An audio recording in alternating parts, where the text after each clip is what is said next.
And then in the second talk, coming to how interactions between cells directly can start affecting what one sees, as well as an interesting phase diagram between the adhesivity and the elasticity of the substrate.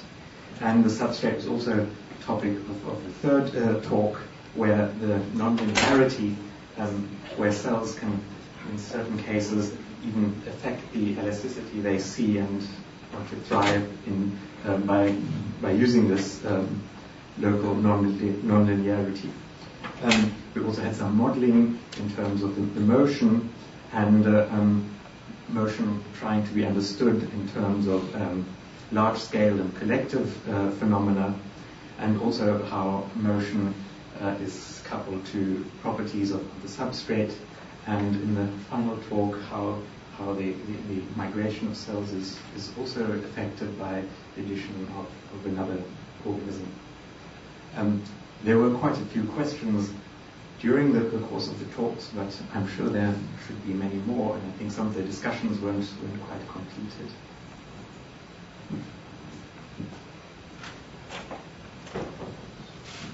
So we heard a lot of different mechanisms.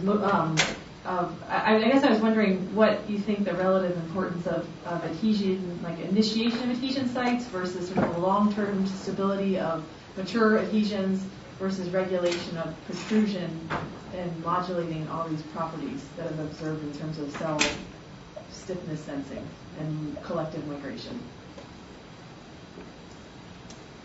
To whom are you directed? I don't know. So I'm sorry, Margaret, actually really sorry that I missed your talk yesterday because it seems relevant to this question. So we actually did a study a couple years ago where we looked at how focal adhesion formation correlates with traction generation during spreading. And one of the conclusions we came to is that before we see any real marked focal adhesion formation or stress fibers, we still see traction generation. And our conclusion wasn't that focal adhesions don't need to be there, it's that we more have to redefine what we define as an adhesion. Yeah. And stop. Too many people look at focal adhesions and then say, it has to be there, and that's the thing linking the cell to the surface and generating force. And then they use these classical markers and say, that has to be the definition. And I think the one piece that we might be missing is just perhaps that the definition of these early adhesions isn't something we haven't clearly defined yet. And Paul had some nice images of, I think it was Vinculin, right, on soft substrates with turf versus stiff substrates, and how transient they are, and how they're much more, they have much more movement and things like this. So I don't have an answer to your question except to say that I hope we can keep redefining it and not get stuck in sort of the more classical definitions of these words.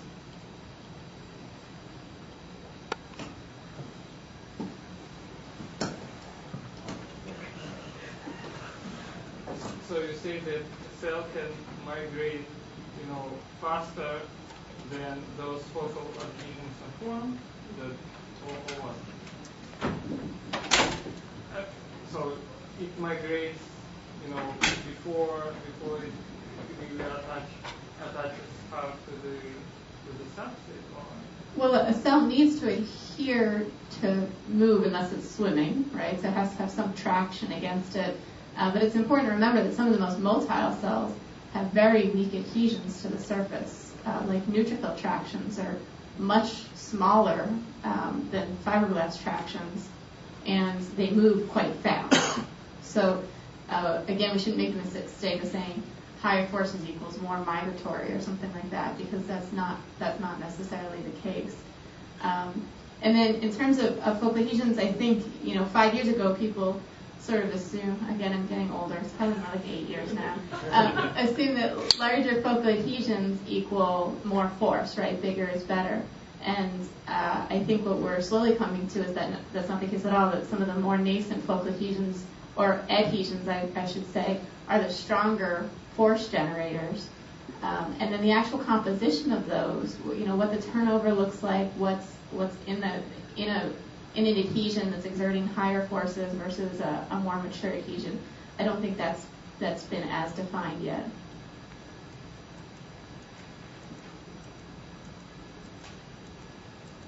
have a general question. Yes. So we heard several talks about interaction of cells with the substrate, and there are very nice experimental data on how the forces are developing between the cells and the substrate. But I don't know, I'm not very familiar with this, but it seems to me that it's more of the sort of laboratory type of thing. It may be more relevant for the actual organism when the cells are interacting and moving not on some kind of a substrate, but on among other cells. And this is, you can view it as like an active substrate maybe, or just interaction between the cells and forces which are developing between cells. I don't know if there is any thoughts about this kind of studies. I haven't seen much of that. And there was a little bit on this, but not. I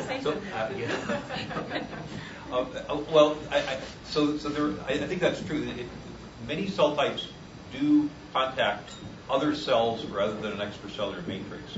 But mostly cells like epithelial cells, what they feel on the bottom is always a little thin membrane of extracellular matrix. So there's often a sandwich in between one cell layer and the other that keeps them separate. And it's often that material, for example, in the kidney or the liver, diseases often arise when that material becomes stiffer. And I think people have only begun to look at, so you can make a mimic of one of these soft materials that looks like a gigantic cell, because the adhesion receptors, I think Cindy mentioned them already, the adherents, the things that mediate cell-cell junctions rather than cell matrix junctions, those things can also be artificially attached to these gels. So you can study cell adhesion to surfaces that mimic the cell-cell contact, and there's very much less of that.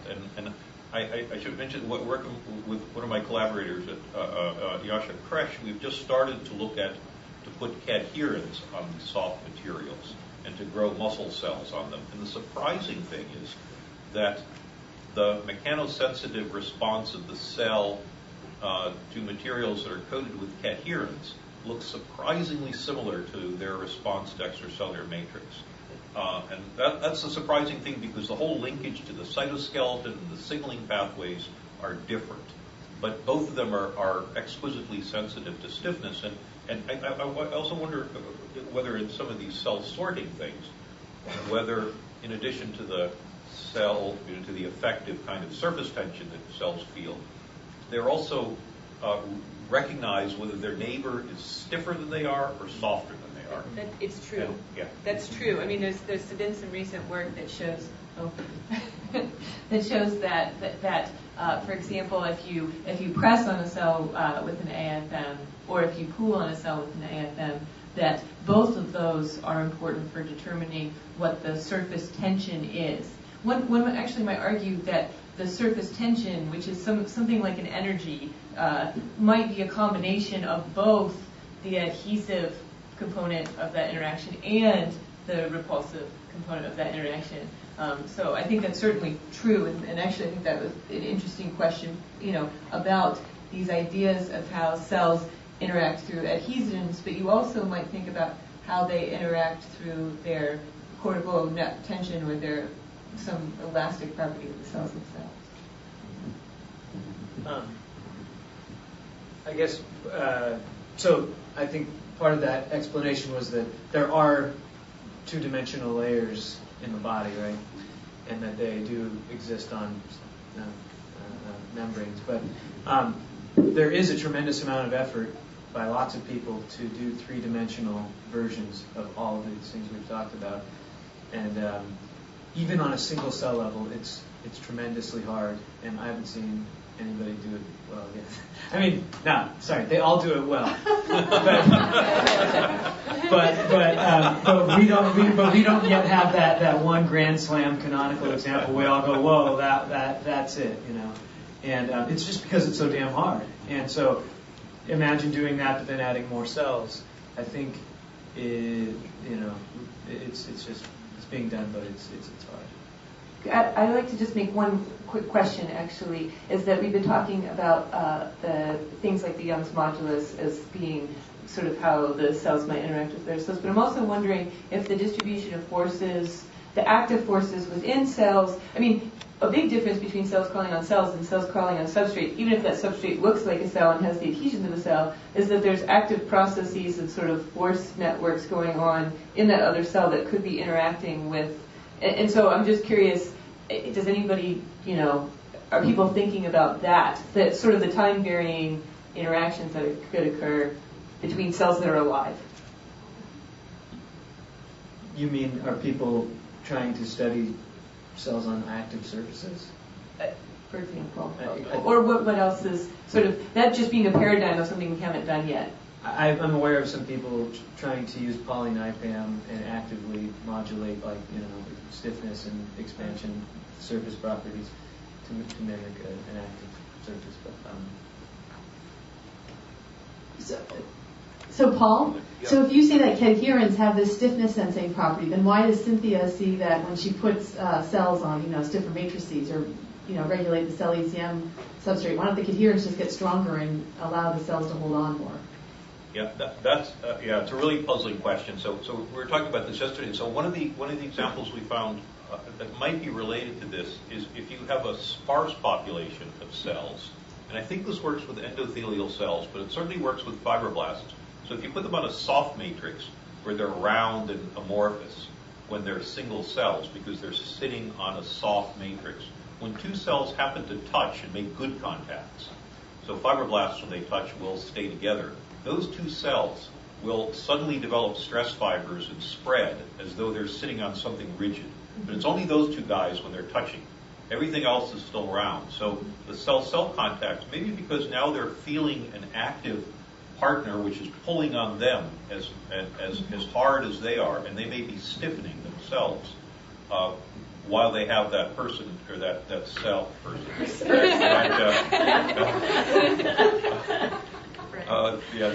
Fred to pull on. They are different, and I think it has not been possible to differentiate the chemical signals that come from that new class of transmembrane proteins. They signal differently, whether that's the important thing or whether it's now because they feel a different mechanical interface. But I think in all those cases, if you have both classes of contacts, cell-cell contacts, which are variable and alive, and cell matrix contacts, where the bottom part is passive, you still get information from both of those things. And it's unclear how those two systems talk to each other. I guess that's the case. It does not seem that one completely overwhelms the other. They are, right, talking. So you're saying the different, if you could put integrins on an active surface, you might see similar responses. And so you think the difference may be just the fact that it's an active, so putting coherence on a passive substrate makes them act like integrin-based adhesion. Yeah, it's possible. I believe that if you put I think people have done this. If you put fibronectin on a very soft substrate where the cell's around, and then you pull on that gel, the cell thinks it's on something stiffer. It responds as though it's on something stiffer.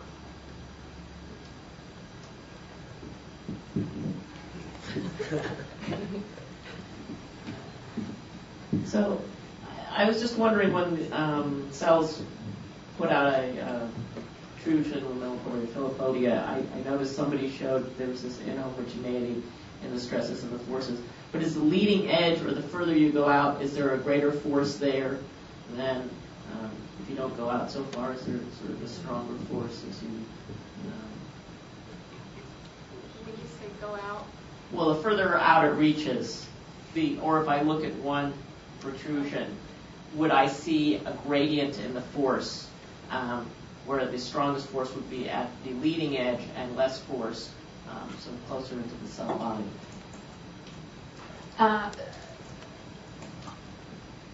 So exactly. So if you were looking at a cell extension, the highest force is at the edge, and it's sort of a gradient inward, decreasing. Though you posed another question which I don't know the answer to, which is, let's say we are able to compare pseudopodial extensions of a given cell of different lengths, whether or not a longer extension would have either a steeper gradient force or a higher force at the edge than a smaller pseudopodial extension. I don't offhand know the answer to that. Actually, I have a question to you. It's regarding the, it's another line of species. What we have observed for endothelial cells, the traction decreases as the rigidity increases, right? And for one of the experiments, for example, in Korea Institute, they have also measured the traction but on a micropillar substrate. So do you think substrate structure can play an important role in this? Like how you measuring your force, your tool of measurement can play a role in this case? Or my second question is whether you have tried to do the experiment with fibroblast. So is that it depends on the same type or it's a generic nature? Because it can give us a very different direction to think about. Okay, so so as far as measurement technique, whether or not there's a difference in traction measurements based on the technique or the platform the cells are sitting on, that's probably a little bit more of an opinion question. So I would venture to say the people who use one platform versus another would say there is no difference, right? Because cells don't live on pillars in the body, but they also don't live on flat surfaces in the body. So, it's hard to say whether or not that translates into force differences. I can say a while back when we were first starting these measurements, we looked at the order of magnitude that we saw in cells compared to measurements Mike Sheets had done using microfabricated cantilevers and experiments Christian's lab had done with the post. And they're all different cells, but they're all in the same order of magnitude for a given compliance. And this was the first time we had measured changes in compliance, the effect of changes in compliance on the traction force of endothelial cells. To my knowledge, I don't know that anyone else has looked at that. We have looked at it in epithelial cells, and we see the inverse relationship that we see with endothelial cells.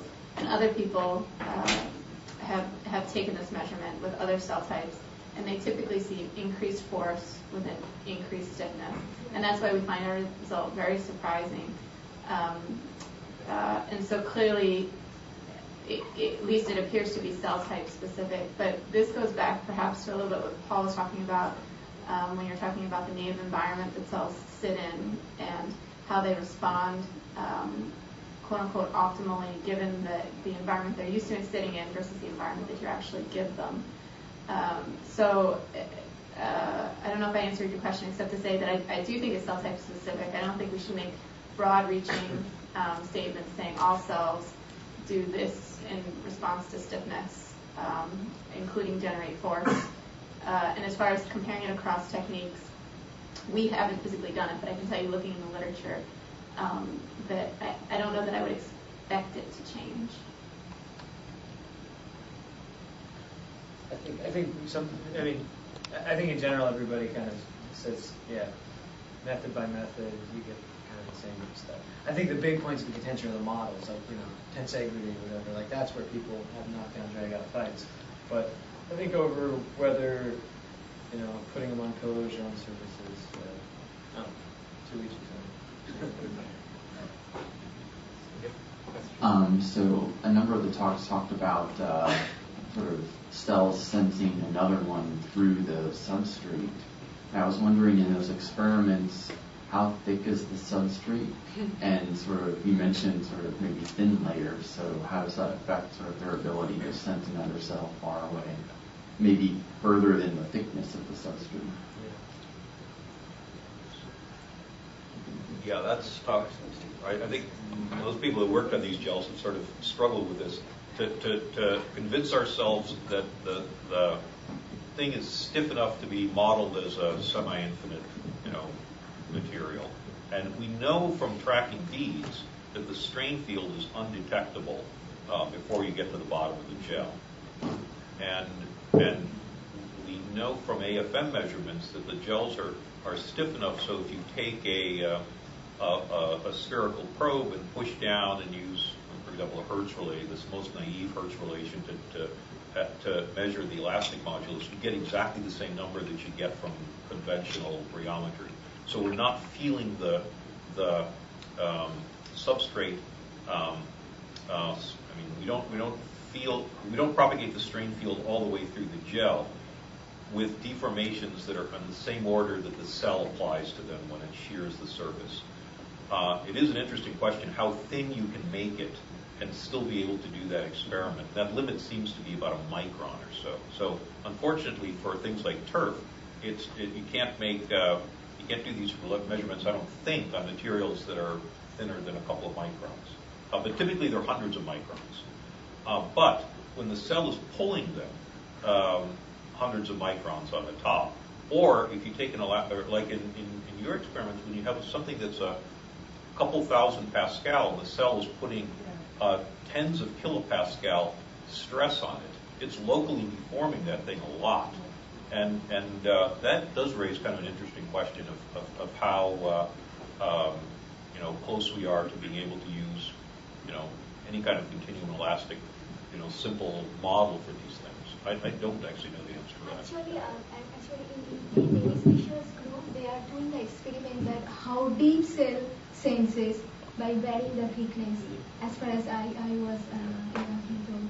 Yeah. So, yeah. In fact, there have been a couple of publications establishing new methods that get rid of the semi-infinite approximation. And the one I showed you with the huge island, they found that they had to get rid of that and account for the thickness and say that at 100 microns, which is 100 microns thick, that boundary is fixed and that the cells can feel it.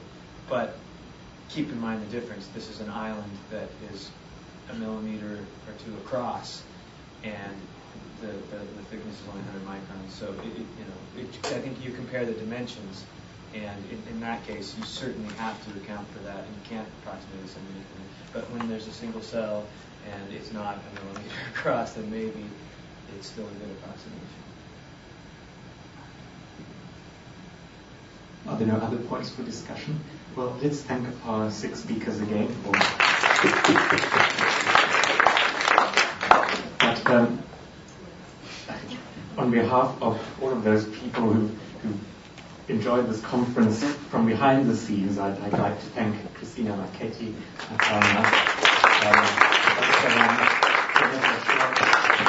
Joe Henderson, and Laura Welch for the lovely organization, and also Penny Davis for the behind-the-scenes work.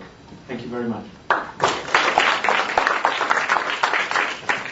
Well, I just wanted to actually thank the few speakers that are left, I should say, and everybody who has come and participated in this. I think it has been a great conference. I don't think we have succeeded deciding what active matter is, but I think we have certainly concluded that there are many, many different things that qualify, from flocks of sheep to tissues today. So it has been really wonderful. And I also would like to thank my fellow co-organizer, Jan Schwartz, who is up there, and Jay Henderson from Chemical Engineering, Roy Welch, who I think has skipped out, but most of all, Parna Bhaskaranan, please, because she has really been the one that has all the work here. I think I can thank. And although most of them have left, I also would like to thank the crew who's been doing the webcasting and working at the camera, all the students, some of them are here, and Samson Pierre, who is our demonstration person in the physics building and has made this possible. And this, I'm personally very grateful, especially for this, because they will actually give me a chance to actually listen to all of the talks that I missed, because I've been interrupted too often with various other things. So thank you to all of you, and I was actually hoping Penny and Don, who were sitting at the registration desk, I told them to step in at this time, but they didn't. I wanted to thank them, because they have also done a lot of work and helped a lot. And one more thing, we really should thank I2CHEM, which is this institute, International Institute for Complex Adaptive Matter, who has really been the main sponsor of this conference. And and especially Dan Cox, maybe he's watching right now, who is at UC Davis and was hoping actually to come, but he couldn't come at the last minute. So let's thank them. And if you do not know what I2CHEM is, I do encourage you to go on the website and find out. You may actually find out that your university is actually a branch or member of I2CHEM, and you may not know. And maybe you can actually organize one of these next year. So please let's give a round of applause to Dan Cox and to Kelly. And thank you everybody for coming.